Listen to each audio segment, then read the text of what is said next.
Uning mehnatlari, zahmatlari, faoliyati davomidagi kurashga to'ymasligi va golga harisligidan hayratga tushadi bu toifa.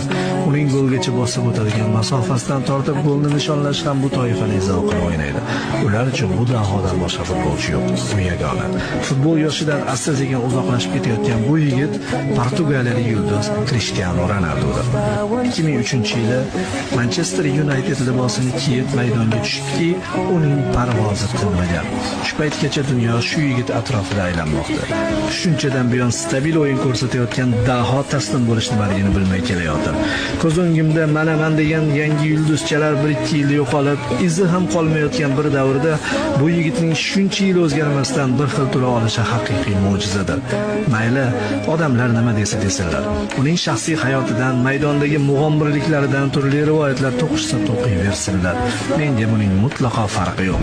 Chunki men bir narsani bilamanki, kelajakda shu 10 yillik davr haqida gap ketganida Ronaldoning nomi porlab turaveradi.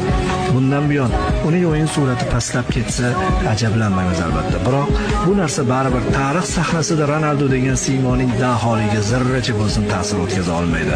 U o'z davrining eng ajoyib vakillaridan biri bo'lib qolaveradi.